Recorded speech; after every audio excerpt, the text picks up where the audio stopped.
Now more than ever, you're going to have to pay up for these elite wide receivers. But that's for good reason. These are the guys that this year are going to make or break your teams. And we're here to count down my top 10 receivers as of right now for the 2023 NFL season. But before we get into it, we're on the road to 300 subscribers.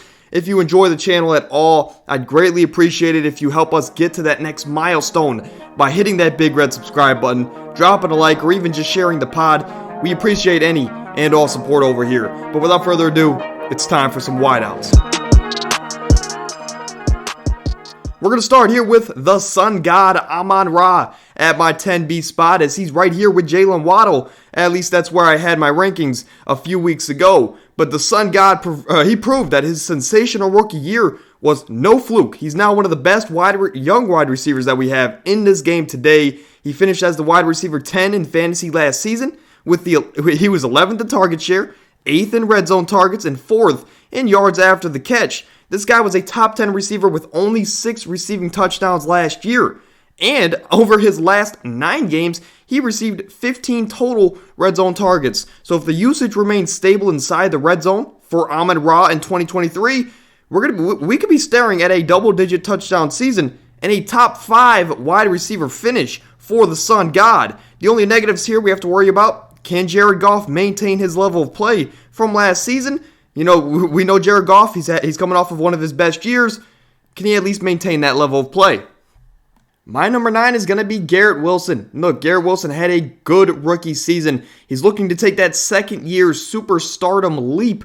He was 14th in receiving yards last year with about 1,100. He was 16th in receptions with about 83 and 9th in red zone targets. If his quarterback play improves in 2023, which it will with a future first ballot Hall of Famer in Aaron Rodgers, the sky is the limit. The things we have to worry about, though, is the star quarterbacks and receivers in this league's history. Typically, they need at least half a season or a full year to mesh on the field. We're going to have to see how quickly Rodgers and Garrett Wilson can get on the same page. There also is other target competition there with Breece Hall he's a PPR monster, right? And Allen Lazard's coming over from Green Bay. We know Rodgers loves his chemistry guys.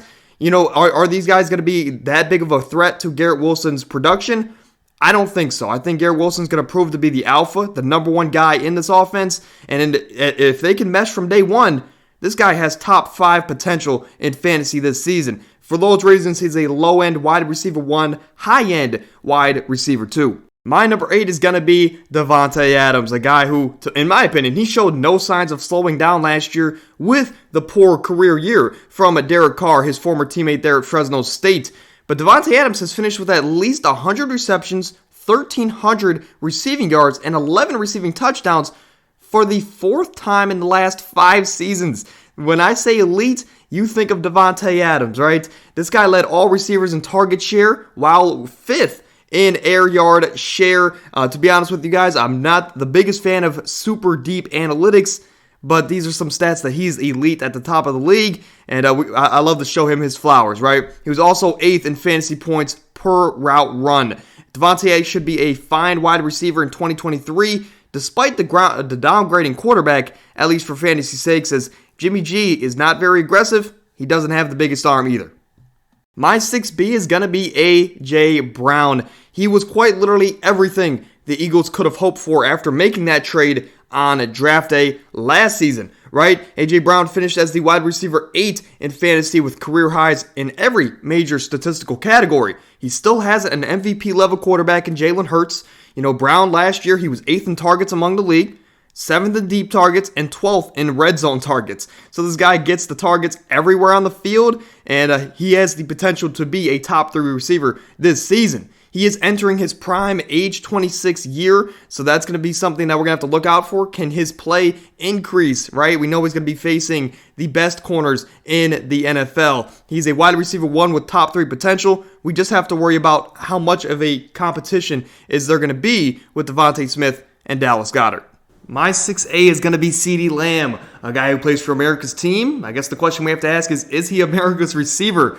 That's something we're going to have to ask here in 2023. But the breakout season he had last year was the season we've been looking for his entire career. It seems like he finished with the quietest 100 reception, 1,300 yard season in recent memory. Overall, he was the wide receiver 7. There's tons of advanced statistics I have here in my notes that I'm not going to waste your time with, but he is in the upper echelon of receivers here in the NFL in many advanced statistics. Even with Mike McCarthy still at the helm, he's still calling the plays here in 2023. I believe CeeDee Lamb is primed for another wide receiver 1 year. We do have to worry about the Brandon Cooks addition, the Pollard increase. Are both of those guys going to take away enough volume from CeeDee Lamb to make him not as relevant as he was last year? Not to mention Kellen Moore and his pass-heavy offense from last season is gone. He's now in Los Angeles. So we have to worry, is there going to be a different scheme? Is there going to be a different approach here from this Dallas offense? But I believe he's still the number 1 receiver, and I'm willing to take that risk. He could be the guy here for Dak Prescott and America's team in 2023.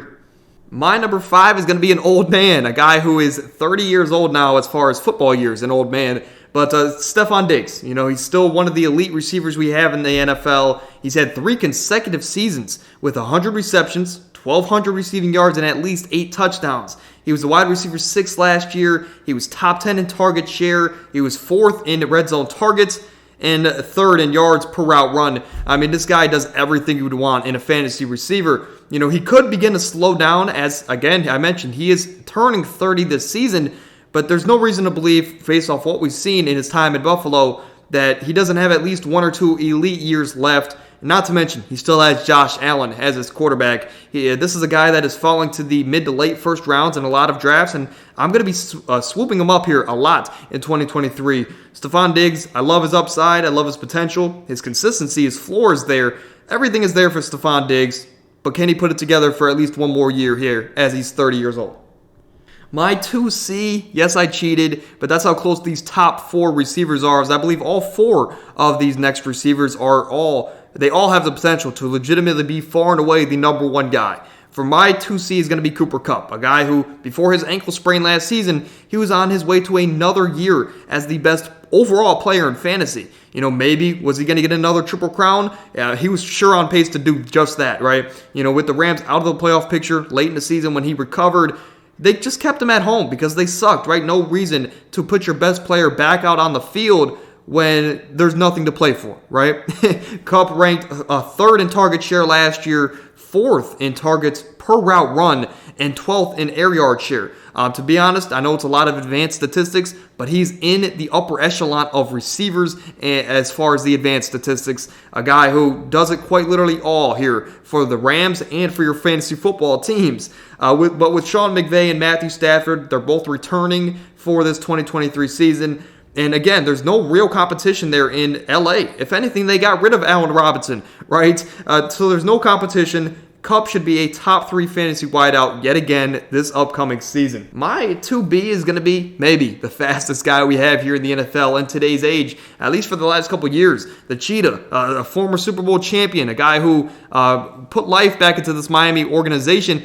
You can't say enough about Cheetah. Tyreek Hill, right? My 2B, as he showed no decline going whatsoever from Kansas City to South Beach. He was the wide receiver 3 in fantasy points per game, and he had 5 weeks last year. We had 140 or more receiving yards. This guy led the league in deep targets, scored 9 touchdowns. He had a ridiculous 31.6 target share in his offense, which was 2nd best in the league, and that's with a guy like Jalen Waddle in that offense as well. This guy he still has Mike McDaniel as his head coach, a guy who Mike McDaniel is a genius offensively. And I believe, if Tua stayed healthy, it looked like Tua's bulked up this offseason. If Tua can stay healthy, Mike McDaniel can continue to be the genius that he is. Tyreek is set in stone for a top 3 finish this year. The only thing we have to worry about is Jalen Waddle's progression. Is he going to continue to progress to the level that we have to worry about Tyreek Hill's production? I don't believe yet. I believe maybe 2 years from now, but not this upcoming year. And we also do have to worry about Tua's health as he's bulked up, but mentally, is he there?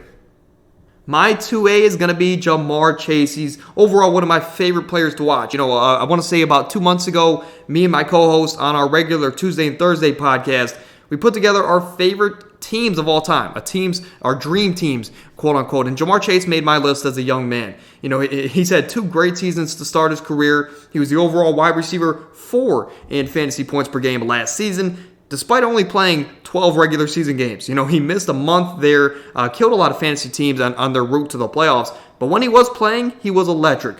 And the gap in production between him and his co-partner there, T. Higgins, it's only widened the last 2 years. He finished third in red zone targets, fourth in total touchdowns. He's going to be a top 3 receiver this year, locked in top 5 pick, in my opinion. Not to mention, right, this guy has the second best player in the league as his quarterback in Joe Burrow and one of the most explosive offenses in the league. Ja'Marr Chase is set in stone a top 5 finish here at the wide receiver position in 2023. And my number 1 is, to no one's surprise, going to be Jay Jettas, the gritty man, Justin Jefferson. As if you kept up with fantasy this offseason, he's going as the 101 in almost every fantasy football draft that you will do here in 2023. But he was a fantasy monster last season. He was the wide receiver 2 in overall fantasy points per game. He was first in overall targets, in red zone targets, and 9th in overall deep targets. You can only imagine his production will go up if a guy who has some passing work in Dalvin Cook is traded or cut like there are rumors. Justin Jefferson was a top 5 wide receiver last year in 53% of his games. This guy did everything for your fantasy football team, and he's going to be a top 3 pick this year. He's going to be a locked and loaded, a top 3 pick, maybe the 101 in almost everybody's draft. And look, there is questions. Jordan Addison, my favorite receiver in the class, was brought in. Is he going to take a lot of volume away? I think, if anything, it helps Justin Jefferson. Jordan Addison now is more of a threat than Adam Thielen was last year. And I believe Jordan Addison's going to take away those double teams from Justin Jefferson. Justin Jefferson's going to get more single coverage, and that's when he's at his absolute best. So it's going to be a scary year here for Justin Jefferson. It almost seems too good to be true. And as of right now, this is the guy who I would pick with the number 1 pick in any single draft. Just to recap, my 10 through 1, we have at my 10A spot, we have Amon-Ra as he's there tied with Jalen Waddle. And the rest of the list goes as, we have Garrett Wilson, if I can talk, Devontae Adams. We have CeeDee Lamb and A.J. Brown to be my 6A and 6B there. 5 through 1, we have Stephon Diggs, Cooper Kupp, Tyreek Hill, Ja'Marr Chase, and Justin Jefferson. And that's going to do it. Let me know down below what you guys think about these rankings, as we are now officially on to the tight ends. And then we're done with our first round of rankings. We're going to get some more mock drafts going. We're going to get some more prediction videos going here for this upcoming year. But again, that's going to do it. We are on the road to 300 subscribers, though. So if you enjoy what you're listening to, support us down below. Drop a like, subscribe to the channel. As again, we're on the road to 300 subscribers. Help us hit that milestone if you enjoy what you're listening to. But that's going to do it for today's show. We'll see you guys next Tuesday, as every single week we drop 4 episodes, 2 big podcasts talking about the latest and greatest sports news, 2 fantasy episodes. We do it quite literally all here in the world of sports here on the Anomaly Podcast. So tap in. We'll see you guys next week. Okay, cool.